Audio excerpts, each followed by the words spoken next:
Lacey, thanks for joining me today. Oh, I'm thrilled to be here. Thanks for having me. So, I'd love to start out hearing a little bit more about your branding journey. How did you get to where you are today? Sure. So it's been a long and winding road, that's for sure. I actually started out, I was a journalist before this. That was like my last real job. I was the food editor and a food writer for a hyper local magazine here in Colorado. And it was a great job. Believe me, food writer, awesome job. Nice work if you can get it. But at the same time, we were a very small operation. And so I was working 60 plus hour weeks on the regular. Every month when we had deadline for the magazine, I was there till 2 or 3 in the morning. And then I got pregnant and I thought, wow, I really don't want to do this with a baby at home. Also, we did the math, and childcare here in Colorado is really expensive, especially infant childcare. And so more than half of my salary was going to have to go to putting my baby in daycare, which I was like, I don't want to pay half my salary not to see my kid. So my husband and I made the choice to I quit my job. I did continue writing freelance for them on the side for a little while, but I decided to try to start my own business. And because I was a food writer, it made sense to try to start a food blog, right? That was the big deal in the early 2010s, 2011s. So I started a food blog and it grew really rapidly. I was able to grow my email list and my traffic really, really rapidly. I had over 1,000 people on my list in less than 6 months. I got invited to be a contributor to a Martha Stewart website really quickly. But the problem was that I really picked a poor niche for monetizing. I was trying to show people how to eat organic on a budget. And here's a pro tip: people on a budget don't want to buy things. So it was really hard. I also didn't really understand the business model of a food blog when I started. It's very much a numbers game. So you have to have tens of thousands of people following you to make that pay. So after about a year, my husband sat me down. I had what I like to call my 4-figure year. And he sat me down and he said, I love that you're staying home with our daughter. I want this to work, but I need you to triple your income if we're going to continue to do this. And so I decided to pivot. I thought, I'm pretty good at this blog writing thing. Maybe other people would pay me to do that. So I kind of hung out my digital shingle as a ghost blogger, is what I called myself, to write blogs for other people's small businesses. And lo and behold, yes, there was a market for that. People did want that. And so that was the first name of the business, as it is now, was Ghost Blogger. And what I started realizing as I started getting more customers and clients was that they were asking me a lot of marketing questions that I didn't have the answers to, because I came from a journalism background. I could write the stuff, no problem, but I didn't know how to do the marketing part of things. So I spent hundreds of hours and thousands of dollars trying to get myself an education online, took every class I could get my hands on, and realized as I was doing this that I was starting to form from some very distinct opinions about marketing. And so that's sort of where I made the pivot from just being a writer to also saying, look, I'm going to help you with your content marketing. I'm going to make it more effective, et cetera, et cetera. So just under 5 years ago, I underwent the rebrand. We changed the name to the Content Direction Agency. We launched the site with my cool photos and everything. And as they say, the rest is history. We've been growing as an agency ever since then. So there's so many things that I would love to talk about. Dive in. Let's start at the beginning. So what I really loved is that when you started your business, you took something that you already knew and that you already enjoyed and felt comfortable with and used that as the stepping stone. But then you said you didn't really realize what it would take to effectively monetize the food blog. Right. In hindsight, would you have done anything differently? And maybe could you provide some insight on what you may have done differently in order to monetize? Yeah. So that kind of blogging in general, is a numbers game. So I always talk about in my own business, there's two types of blogging, right? There's blogging as a business and there's blogging for your business. The kind of blogging I do now for clients is blogging for their business. They have to have something else that we are marketing through blogging. Whereas if you're a food blogger, a fashion blogger, a mommy blogger, a travel blogger, any of those things, the blog is your business and you monetize it through advertising. You monetize it through partnerships with advertisers, through affiliate marketing, that kind of thing. So it's a very different business model. And in order to get advertisers to pay attention to you and to want to work with you, you have to have big traffic, right? You have to have a lot of eyeballs. So I did not really understand that at the beginning. I think what I would have done differently is really try to focus on growing that traffic more quickly, because that's really your bread and butter when you're that kind of blogger, right? I was working on like creating products and things, but again, I picked a poor niche for that. And then also it's really hard to make a living selling a $9.99 ebook, right? You really have to understand the business model before you go, or, as you go in, just understand that you're going to need tens of thousands of people a month to make that kind of model work. It can still work. People still do it, but it's very different than saying like, I'm going to teach you how to do XYZ and sell a course or sell coaching or sell something else. And the blog is going to support that. Mm-hmm. I love this distinction between blogging as a business and blogging for your business. And I think especially now that the blogging world has changed so rapidly especially since 2010, 2011, I think we're seeing more of that pivot towards blogging for your business versus the as. I love how, you took this thing that you knew and you're like, okay, this isn't working. I need to learn a new skill in order to serve my clients more effectively. So what types of things were you, more specifics, what types of things were you doing to learn those marketing skills? And what did you learn through that? Basically, I would assume it's a lot of online courses and intense online learning. What takeaways did you come from that? Yeah, I mean, I think, so a lot of your listeners are writers, and so they'll understand that there's a big difference between, say, writing for a newspaper and writing a novel, right? But there's also a big difference between writing for a magazine and writing to sell something online, right? And so working for the magazine, we wore lots of hats. So I had written some advertising, but I had no experience in that. I had no education in that. So yeah, I went and tried to find courses that specifically were talking about how to use blogging to sell things. And so I hung out a lot on the Copyblogger website. I bought a bunch of courses from them back in the day. I did Marie Forleo's B-School. I was probably one of the, not the first class, but one of the first classes.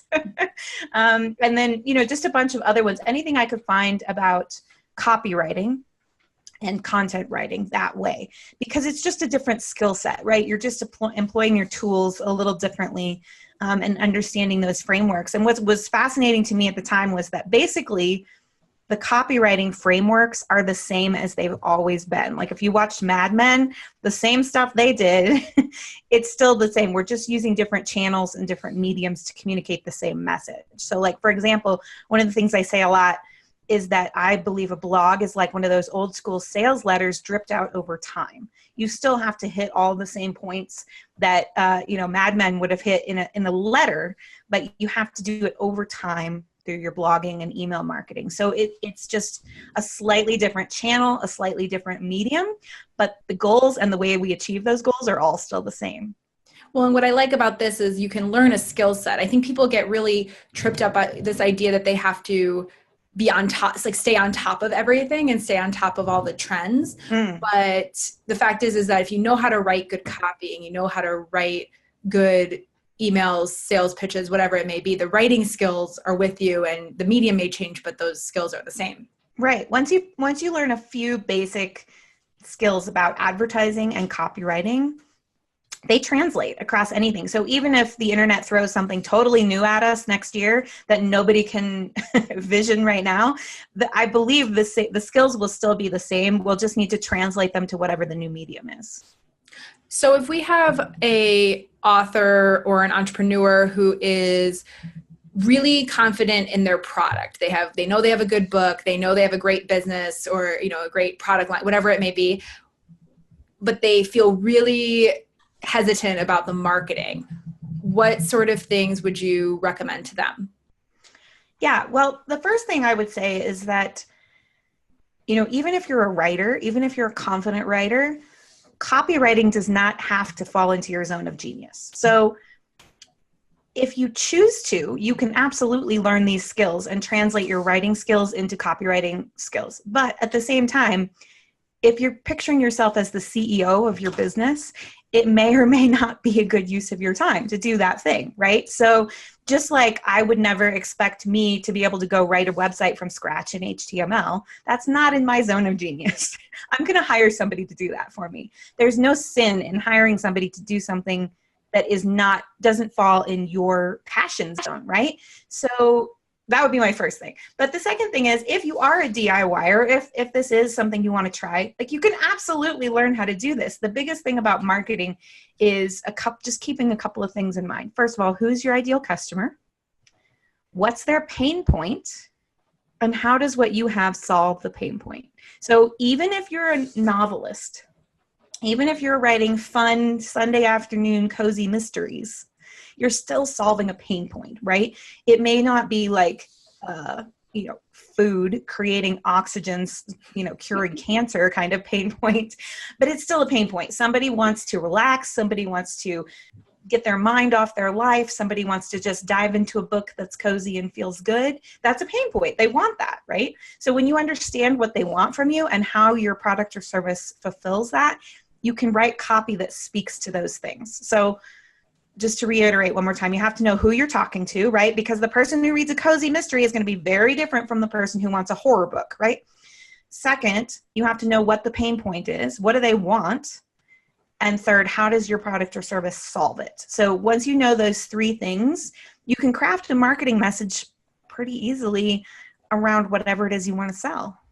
Yeah, we talk about that all the time, that the biggest dilemma of a reader is what to read next. Yeah. So they have to wait a whole year for the next Reacher novel, Louise Penny novel, whatever it may be. Mm-hmm. And so you're giving them an option. Like, you just finished this book and here's a book that you may also love. You're solving that pain for them. Exactly.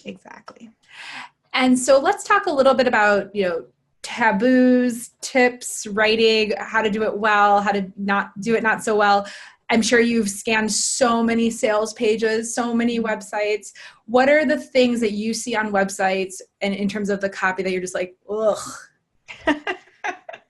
That's such a funny question.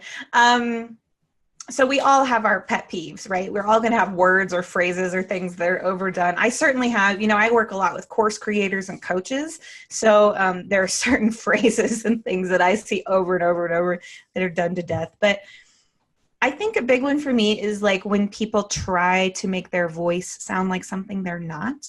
So especially as an author, you have a strong voice, right? And if you try to make your website sound like businessy, because this is my business website, it's going to sound really inauthentic and it's going to be boring and nobody was going to want to read it, right? So you kind of have to figure out, how do I infuse personality into my marketing copy without, A, turning people off, or B, sounding super weird. There's a happy medium in the middle, right? But I think too, like, if somebody is turned off by your personality on your website, they may not be an ideal customer for you anyway, right? So I kind of believe in erring on the side of personality, because that's just going to help people self-select, which is a good thing. You don't really want to deal with people that don't like you. So You might as well put yourself out there. No, it'll repel the people who, if you're trying to please everybody, you're going to end up attracting people who your product really isn't for. And so you really do want to repel those that are not your ideal. Right. That client. Sounds weird to say, but it's very true. And I think also infusing some personality and putting yourself on the page as much as possible. Like I see a lot with authors and artists that they speak in the third person because they're used to writing blurbs or whatever it might be, a bio for whatever.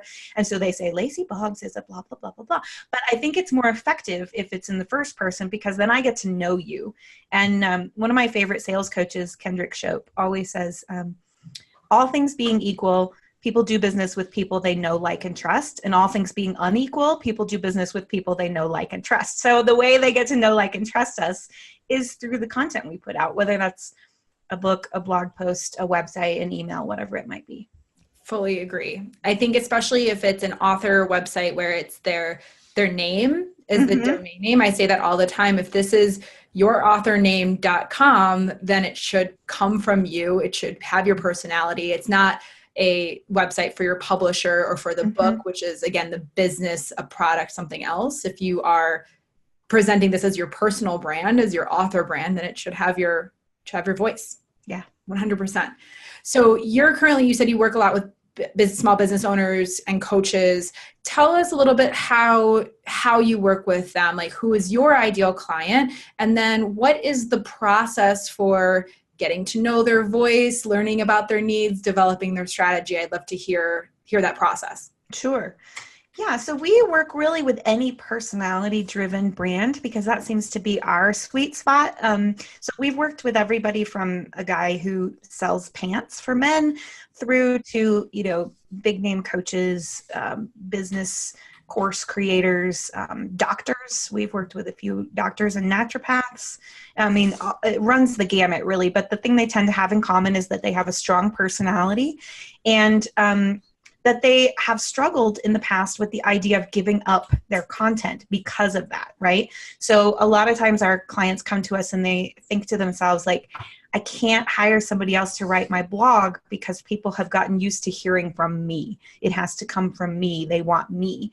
And that's perhaps all true, but we have a process by which our goal is that nobody ever needs to know you've outsourced your content, right? Nobody ever, your best friend, your mom is going to be like, wow, that was really good. You did a good job. And that's what we want. So in terms of the process, I usually schedule a Zoom call and talk to the new client. I have a long list of questions. I ask sort of the common business questions, like tell me about your ideal customers. How do you serve them? What change do you want to see when they're done working with you? Things like that. But then I have a bunch of like really random questions that I ask too, because I really just want to get them talking and hear how they express themselves. I ask about like, what's your favorite outfit?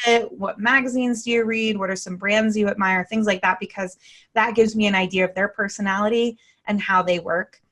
And then we put together a brand voice document, which tells the writers, what are the rules around this? So if there's any specific syntax rules or grammar rules or diction rules, we put those in a document so that whoever gets assigned this client understands like, oh, we use the plus sign instead of and, or this person always speaks in first person, or this one is always in third person because it's a team, or, this person hates the word luxury. We had that once, that a woman didn't like the word luxury, even though I would have considered her a luxury brand. So that was like on our blacklist. We have a blacklist of words we do not use. This person doesn't say amazeballs. This one says amazeballs every other minute. This one curses. This one doesn't curse. Things like that, so that it all lives in one place. And then the writer tends to read as much as they can from the client to try to get a sense, because there's some things you just get by osmosis. And from there, the writer just dives in, and the topic is about, the client usually picks the topic, or the client and I have put together an editorial calendar ahead of time so that the writer knows exactly what to write about and how to research it. Sometimes the client does a brain dump, either in an email or a voicemail or something like that, where they're like, okay, on this topic, I just want to say all these things. And then the writer takes all that information, does whatever research is necessary, and synthesizes it into an awesome blog post. So I want to hear more about the strategy, the content strategy and editorial calendar, but I feel like this activity is something that most people or online business owners should do for themselves. Because that would be great. I mean, I do sell the workbook if anybody wants it with all the. Okay, we'll link to it in the show notes. We'll link to it, because I think that having that kind of soul searching of understanding what you do and don't do. We had a friend of mine gave me some suggestions on one of our sales pages, and she had all these emojis. I was like, honestly, I don't do emojis. Right? That's on your blacklist. On my blacklist. It's not because I'm against it so much as it's just not my thing, and because it would feel weird and inauthentic, and they would probably think someone else was writing my sales pages if there was an emoji. I have blacklist words as well, or things that I don't post about my kiddo like directly. It's more in the context of being a parent, or the topics we don't talk about. And it's not necessarily like I'm trying to hide something. It's more that this is what our audience has come to expect of me. And if I throw something different to them, they're going to like, who's writing this? What's happening? Oh God, is she going the way of a mommy blogger now? Like, what is she doing? So I think that it would be an interesting activity for each of us to do for ourselves and create that blacklist, those blacklist words, I think what you call it, the brand voice document. I think that's really key. We call it a code book because it fits with my brand. Yes. But when you have your code book too, if the thing is, when you're a solopreneur or a very small business owner where you just have a few contractors, let's say, that help you out, everything lives in your head. And so when you bring somebody new into the team, you don't have an easy way to convey that information. So if you do take the time and effort to go through a branding exercise, you'll have it, and then you can give it to anyone you work with in the future so that they have the information already set out. Okay, so let's talk a little bit about the content strategy and how you form that with your client. So you have the document of how to write, what to write, the style, the voice. But when you're coming up with an editorial calendar, what are some things that you take into account when recommending certain topics and subjects to your clients? So the strategy part is where I geek out. This is my zone of genius. So I love doing strategy sessions with clients. But basically the process is we talk about what are the goals overall for the business, and then what are the goals for the content, because this is, I think, something that a lot of business owners don't consider. What is the goal of my content? We've all been told you need a blog, you need social media, you need email, but nobody really talks about what you want that to do for you. I mean, maybe in a vague way, like, yes, I want people to buy things, but other than like, yes, drive sales, we don't really have a goal for the content, right? So a lot of times that's where we start with clients. What's the goal of the content? And then what are the metrics we can use to see whether it's working or not, right? Because that's another thing a lot of my clients don't do is track their numbers, or perhaps track the right numbers, right? Because a lot of times we get caught up in what I call vanity metrics, which are like, how many likes did I get on Facebook? How many people are following me on Instagram? Those are good things in certain contexts. But if you're asking, like, is this post going to convert to more sales? Those numbers are not going to tell you the answer. So we have to focus on the right metrics for the goals that we've set out. So once we do that, then we kind of work backwards. So we know what the end goal is. We know what the end result we want is. And we can work backwards from there and say, what is the content we want to create that will lead to that goal?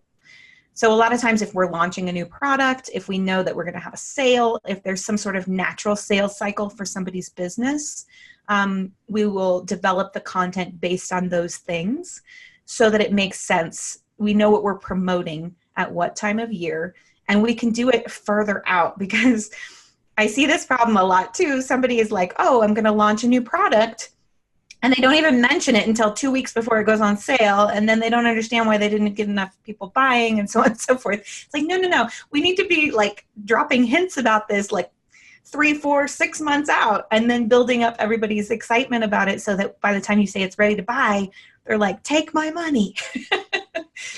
Well, and even just learning about how they respond. I think even just planting the seeds to see what they respond to. Yeah. I know that we'll start, like if we're doing a launch around like a networking product, I'll start blogging or doing newsletters around certain networking topics just to see which ones get the most engagement, where I get the most emails back. That's for me, it's a good source of, did this work or not? Because I'll ask for a reply. And if a lot of people reply, then they're highly engaged with the content. And if it falls flat, then maybe I have to pivot and think of something else, because they're obviously they're not resonating with a non-sales email and a non-salesy blog post. Then they're definitely not going to resonate with a sales email. That's a really good point. And you can test marketing messages that way, right? So for a networking thing, you could say like, what's the actual pain point there, right? See how I tie this back to pain points? Mm-hmm. Is it the fear of going to networking? Is it not knowing what to say? Is it the time commitment, right? You could test different messages so that when you get to writing that sales page, you know exactly, oh, it was the fear of going. That was the thing that resonated with people the most. So that's the pain point I'm going to hit the hardest in this sales page. Mm-hmm. And I like this vanity metrics point. I mean, it's something that we all drill home, because I think a lot of authors and entrepreneurs, and just in general, our clients, are all very driven by numbers and likes and the dopamine hit they get. Who isn't?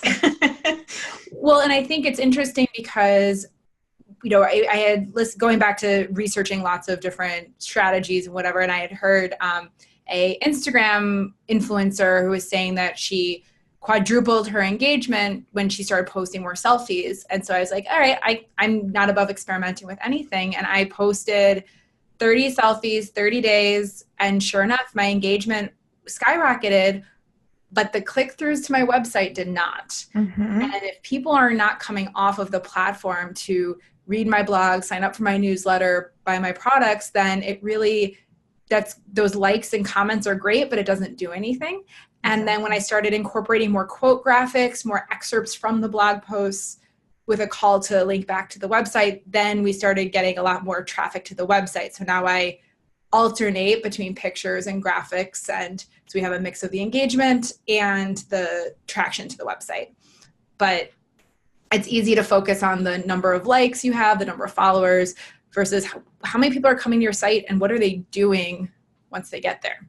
Yeah, that's so key. And it's something that a lot of us don't track and we don't know. And I also have to have the numbers conversation a lot of times with people, which is so funny because I never considered myself a numbers person. But once you know a few good, solid numbers about your business, you can predict sales much more accurately.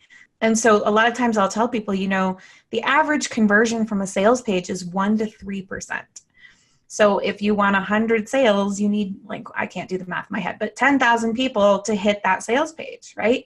And then people get scared of those numbers, right? They freak out, but it also helps them create goals that are more accurate, and that they're not going to set a goal for themselves that's setting them up for failure, right? I've actually done that to myself. I launched a product one time, and I had this goal to sell however many it was, 50 spots in a program. And I worked my tail off, and I did this and that and the other thing. And I missed my goal by, I can't remember, let's say 45. I sold 45 spots instead of 50. And I was just beating myself up about it. I was just killing myself. Like, oh, what's the matter with you? You're supposed to be a marketing girl. Like, why didn't you sell this? And then when I ran the numbers by a sales friend of mine, somebody who's in like sales coaching, she was like, girl, you converted at 4.5%. You just didn't have enough people seeing your sales page. You didn't have enough at the top of the funnel. It didn't have anything to do with whether my product was good, whether my sales page was good, etc. I didn't start with enough people to reach. My goal was not rational for the number of people I was reaching at the time. So that actually made me feel a whole lot better. So when I have those numbers conversations with people, it's really like, let's control expectations. If you want 10,000 people so you can get those sales, that's great, but we have to change what we're going to do at the beginning to make that happen. And we have all been there. Yeah. We have all been there. I do the same thing where I say, okay, if I want to sell X amount of widgets, then I need X amount of people in this webinar or on my newsletter that have expressed interest in this topic, not just the general newsletter. And I know if I don't hit those numbers, I know that I'm not going to make my goal before I even launch the thing. Right. Then you can make the decision, okay, do I just launch it anyway and not set my goal, or do I wait and keep that sale for later until I'm able to get more people into the top of the funnel? So I'd like to talk a little bit about that top of the funnel. People who listen to the podcast should know by now, but a sales funnel is basically moving your potential customer through a series of touch points to when they finally make a sale. And so the top of the funnel is usually they see you on social media, they visit your website. It's like that first or second touch point. So can you tell me about how the copy and the content strategy that you're implementing with your clients is aimed at getting more people in at the top of the funnel? Right. So this is This is such a great question because this is a soapbox I've been on lately. So I like talking Woohoo. about it. Different types of content serve different purposes, right? So there are kinds of content that are going to be great at grabbing new eyeballs, people who don't know about you yet or who just barely follow you on social media. And then there are other types of content that are for further down the customer awareness spectrum, right? So if we imagine, there's a lot of metaphors you could use here, but like I like concentric circles. So imagine a Target. And the people in the very middle are ones who are your like raving fans. They love you. They buy everything you sell. And then every circle that goes out, they're a little bit further removed, right? And that biggest circle is people who've never heard of you before. So if we're trying to reach those people in the big circle, you have to use different kinds of content than if you're trying to get one of those closer in circles to just move into the middle and become a buyer, right? They need different things. A great example of this is just understanding like, the idea that if you're trying to get somebody brand new, you have to like pique their interest. You have to grab them somehow, open a gap of curiosity, bust a myth, talk about some sacred cow that nobody wants to talk about. And that's how you're going to get new people or people who have never heard of you before interested in what you have to say. I always say this is kind of the BuzzFeed model. So like BuzzFeed has all those clickbait headlines that are like, whatever, 8 things you didn't know about blogging and number 4 will stun you, like all those kinds of things. That's the kind of thing that gets new people, right? Because I have to know what number 4 is that I'm going to be stunned about. That's the kind of article that's going to grab new eyeballs. But is it going to sell? No. So you have to then have other kinds of articles that's going to move people closer and closer in those concentric circles, right? So that's why it's so important to understand your goal for each piece of content. You were talking just a minute ago about if you know you don't have enough people interested in XYZ, you're not necessarily going to launch that product. Well, if we know that you're going to launch a new product and we need to build up that group of people that express interest in that thing, then we can look at your calendar and say, okay, whatever, 4 months out, we're going to start doing this. We're going to start teasing this topic. We're going to offer a lead magnet, let's say, that's going to get people to self-select that they're interested in this topic. And then we're going to keep feeding them those topics. And if they take XYZ actions, then we're going to know they're our hottest leads, right? But I have to do that work pretty far out. It's not going to work if I'm launching in 2 weeks. I don't have time to see who's interested and really qualify those leads. So my launch isn't going to be as well as predictable or probably as successful, right? So you and I would then have to work, okay, now we got to do that 4 months out. We got to do that 6 months out, whatever it is, however much time we need to build up those numbers. And that's why it's so important to have that editorial calendar and that strategy so that you really can be predicting more and be getting those numbers to where they need to be to sell the thing you want to sell. And in terms of getting people to the site and attracting the right people at that outermost circle, are you utilizing mostly SEO? Are you doing ads? What tactics are you using to get people to the site? Yeah, great question. There's a lot of different ones. And again, it's going to depend on the business model and the customer. SEO is a good one, but it's a long game, right? You have to understand you can't just be like, oh, I'm going to use SEO and I'm going to use this keyword and then suddenly it works. It doesn't work that way. That's a long game. Like however many years I said I've had this website, 5 years. And I'm just in the last 18 months or so starting to get people who are filling out my form saying they found me on Google. So I've been doing this for a long time and now people are finally finding me on Google. Ads can work really well, but again, you have to be careful you're not spending more than you can afford on a lead, right? Ads are not necessarily my exact zone of genius, but I do know that you can do things like run ads to a really great piece of content and then create a retargeting audience so that people already know you, so the clicks cost less when you're selling something. That's a really great strategy.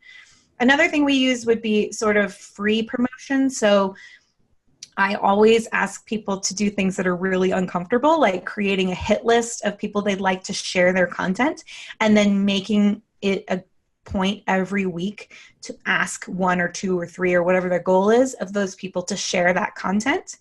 That works exceptionally well when you know that the other person is already reaching your target audience, like the people you want to reach. So these are what I call frenemies. They're like not direct competitors, but they're people who are reaching that same audience as you are. What else do we do? Like, I always encourage people to have it set up just as a systematic thing, that if you mention someone in a blog post, you or your assistant or whoever sends them an email and says, hey, I mentioned you. Maybe you'd like to share this with your audience. This works even for people who are like, you feel like might be out of your realm. I actually set my VA up to do this for me, because if I mention somebody that I consider to be a celebrity in my space, I get real nervous sending them an email. She doesn't care. So she sends them an email. And it has worked that, Brian Clark from Copyblogger, Seth Godin have replied to me and said, thank you so much. I'll tweet this or whatever. Whereas I would have been all tied up in my underwear about sending the email. My VA doesn't care. So she gets it done every week regardless. So that's a pro tip if you get nervous about reaching out to people. Well, and I love the idea of a hit list, because not only are you spreading the word about your content, but you're also networking. Like, what a great networking thing to say. So going back to the networking topic, a lot of people, the struggle I hear a lot is, okay, I went to this networking event, I brought all these business cards. What do I do with them? And what a great thing to say, like, I checked out your blog. I really liked what you said. I'm going to feature you on my blog or my website today, or I'm going to tweet you, and using that as your in. Mm-hmm. That's a great first touch point to say, hey, I helped you. I featured you. Right. And they're probably quite inclined, if you're saying on your blog, like, we just actually did a blog post that was like my 7 favorite business podcasts. And you better believe that I sent an email to every one of those podcast hosts and let them know, and we got some shares out of that. Exactly. Like, that's a really strong tactic for getting more eyeballs. Another good one is interviewing people. So, for example, I'm going to share this podcast when it goes live. So, your podcast isn't going to reach my people. That's a really great strategy, whether you're doing a podcast or you're interviewing people just on your blog or on Facebook or wherever. They're inclined to share it because they want to say, look at me, I'm special, I got interviewed. And what are your thoughts about, not to get in too much in the nitty gritty, but we used to regularly cross-post content on Medium, LinkedIn, and a couple of other platforms. What are your thoughts on just repurposing and reposting your content? Does it make sense? Do you want it to be exclusive to your site? What are your thoughts on that? Yeah. So there's always, or recently, there's been a question about Google has a penalty for duplicate content that people are always worried about. And, again, not a search algorithm expert over here, but what I understand is that the penalty was actually designed for places that post the same content to like 15, 20, 50 different websites, right? It's not really aimed at us. So if you want to repurpose your content onto Medium, LinkedIn, those kinds of places, I say go for it. The rule here, though, is that you want to put it on your own website first. The only reason is that that's what Google is going to, they call it canonical. So they're going to say that's the original post, and that's where most of the SEO traffic should go. However, my opinion is, if I post an article on LinkedIn and it comes up higher in search results because LinkedIn has more brand authority than I do I really care if it has my name attached to it and my links to my website? No, I do not. I want it to come up in search results anyway. So I honestly don't care if my LinkedIn article or my Medium article comes up higher in search results than my website, because it's still got my name attached, and I'm still going to make sure there's a call to action at the end that links back to my website. So the only time this is maybe not a great idea is if you are given the opportunity to guest post somewhere that has higher brand authority than you do, and they won't let you put a link back. That does happen occasionally. You have to weigh then, is it worth it to me to have that logo on my website to say I was posted on such and such, even though I'm not going to be able to link that traffic back to me? Or am I going to say, meh, that's not really worth my time? So again, that's a personal decision, but that would be the only place I would say it might not be worth it to repost or post even original material, because you might not get the Google juice. Yes. We say that we deal with that all the time when we have, with our nonfiction authors, when they're getting asked to do media and asked for quotes to help journalists with articles. Mm-hmm. It's always, you must cite her as this, and when it is featured online, you must include a link. And most of the time it's fine, but there's been occasions where they don't do that, or they only link to their internal articles or whatever it may be. And it's just, it doesn't result in any, we see the numbers, we see the traffic. It doesn't result in anything because people are lazy. I mean, how many of us are going to then go Google the name in another tab? No, we just want to like click things that are easy and follow the trail. Very good. So that was we've been experimenting with LinkedIn more, actually at the behest of, we're both in the What Works Network with Tara McMullen, and Tara did this whole thing on LinkedIn, and she got me all inspired because LinkedIn is not a place where I spend my time. And so we've been experimenting with cross-posting the content as articles and then just posting links to the articles back to our website. And I will say, the ones where we just post the full article, we don't get a lot of traffic or results for, other than maybe, again, brand recognition and name recognition. Mm-hmm. But with the post where we just say, I wrote this article, here's the link, we have been getting a decent amount of traffic. So we're still kind of figuring out what makes the most sense. But I'm also, as a lot of the writers here can imagine, like, you're writing a lot for a living. And so anytime you can repurpose content, it is definitely desirable. I'm a big fan of not reinventing the wheel and repurposing content anywhere you possibly can. Another tactic I've seen for that sort of thing is to post it to your website and then wait a little while and see what kind of reaction it gets, and then choose only your best content to republish on Medium or on LinkedIn, just because it has a higher likelihood of doing well, right? So if I post a blog and it's kind of a flop, is it worth the effort to repost and format and do all those things on Medium and LinkedIn? So I can't remember if this was Neil Patel or somebody in the marketing world was suggesting that he only does it when he has one that hits a certain level of metrics or engagement or whatever on his own website, and then he decides it's worth republishing somewhere else. I like that. So I'd love to, we talked a lot about writing and best practices. I'd love to close out with, you have this thriving business. You're also a mom. Are you still a full-time caregiver for? Yes, it's changed because she's in school now. So she's in second grade. So I do have 6-8 hours a day where she's at school. But yes, I am she was sitting in here for the first part of the interview. So. Right, because it's a snow day. Yeah. And so you have the business, the parenting, and then we also just learned before the call that you're also working on an urban fantasy novel. That's right. Yeah. So you have the passion project, the business, the parenting. How are you doing it? Can you give us some? Isn't that always the question?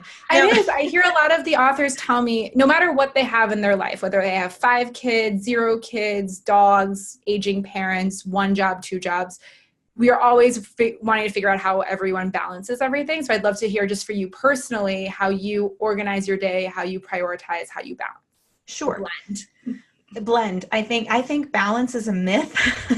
I had a yoga teacher tell me once that you're never perfectly in balance. You are always falling one way or the other. And it's always about catching yourself and bringing yourself back to center. But you're never, she said, if you stop moving, you're dead. So I feel that way about life too. You're never going to find that perfect balance. I wrote the first draft of this novel I'm working on during NaNoWriMo. And so obviously I was falling deeply towards the passion project during November, and honest to God, my business took a hit.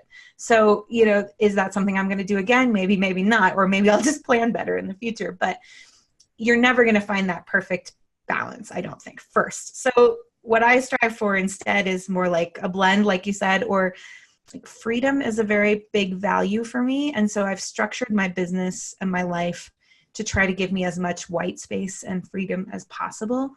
I, since the beginning, have never really worked more than an average of 20 hours a week at this. And now I have an agency with 9 people in it. And I'm still just working about 20 hours a week. I pretty much work 10 to 3 most days, 5 days a week, and that's it. And so my business has not grown as fast as other people's who are putting in 80-hour weeks. And I'm okay with that. It pays my bills. It does pretty well. It pays all these women that work for me. It's become kind of a passion for me. All of the women on my team, first of all, they're all women and they're all moms and they're all working from home and trying to build the same freedom into their life. And so it's become actually a really strong value for me to help other women do that as well. Because I have a sense that the deck is stacked against us from the beginning as women. And so we need to rewrite it. We need to just throw the cards in the air. I'm trying not to mix my metaphors here, but change it up, like make a whole new paradigm, because, working 9 to 5 plus trying to take care of a kid plus being the parent of record who has to come get them when they're sick or stay home during snow day or whatever it is, that's not set up for us to succeed. So I said, screw it. I'm going to make my own game. And it's done a whole lot better for me personally. Yeah, I think it's also something really powerful for the family unit. I know that for my wife works it used to be less intense. She went to a new job recently and now it's gotten more intense. I was like, oh, this is what it was like before you were a parent. And this is how much you worked. And it's really powerful for for her to be able to know that because I'm the work at home person, the entrepreneur person, the more flexible person, that she feels really empowered to know that if she needs to work late, that's okay. Yeah.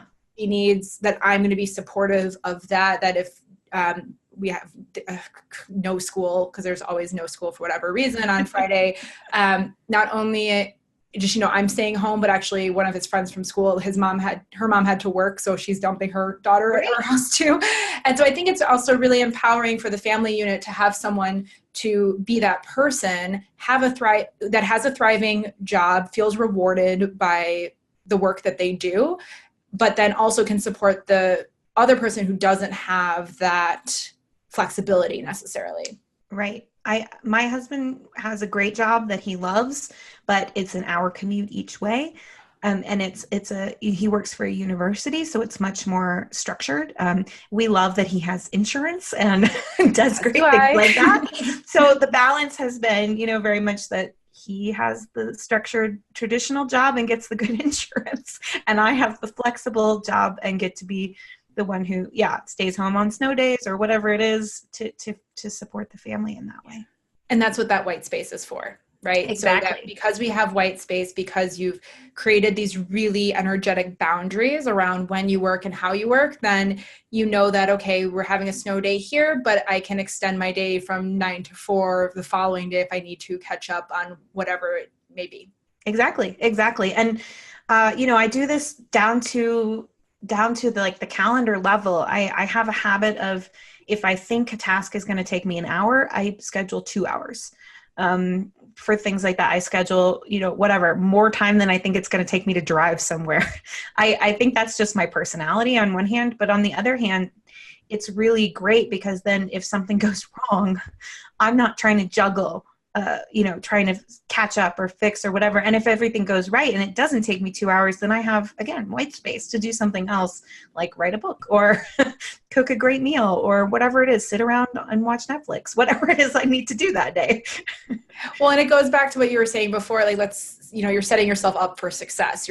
It goes back to what we were talking about with the writing, like you start in advance, you give yourself buffer, you plan ahead so that you are successful and not scrambling at the last minute.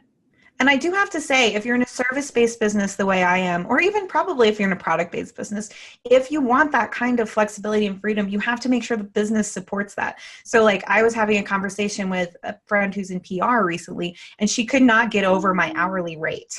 I was like, yeah, but my time is really valuable. And people who really want to work with me don't have a problem with it. So it is set up to support me in that way. This is the life I want and the market bears it. So therefore I'm going to charge what I can get away with charging so that I can have the life I want to lead. Yeah. And feel good about the work you're doing. Yeah. I believe my work is super valuable. I know it provides people with, they get better sales. They make more money. They have more time to do what they want to do. So I know that what I do is valuable. So I can charge for it. I fully agree. I think that, I always charge what I feel will lead me to not resenting our clients. Yes, that's a great way to do it. So if I at I think 7:00 last night, one of our clients had a call with a radio station in Malaysia, and there was something with the Skype and the time difference that was not lining up, and I had to figure it out at 7:00. But you know what? It didn't take that long. It took like 10 minutes. It's a little annoying, but not a huge deal. Right. And he paid, I'm compensated well to be that person when they call and they can't get through the Skype line or whatever it is. That's why That's your job. That's why they pay you the big bucks, right? Exactly. Exactly. So if people want to work with you and learn more about your services, what's the best place to find you? Absolutely. So I am at lacyboggs.com. You can access all my content. I have a free content library on the website as well. But if you're interested in working with us, we love to work with people on ongoing content retainers, which is where we develop that strategy for you. And then our team does the implementation. And you can find out more about that at lacyboggs.com/undercover, because we're going undercover as you on your blog. So yeah, I would love to. There's a little application form that just tells me a little bit more about your business, and when that goes directly to me, and then I'll reply directly to you and set up a time to chat. Awesome. And I will link to all of this in the show notes, including the free resource library, the workbook as well. And so people can start finding their brand voice and creating better content. Yeah. Lacey, thank you so much for spending this time with me. Oh, it's been a pleasure. I'm so glad the internet held out. Me too.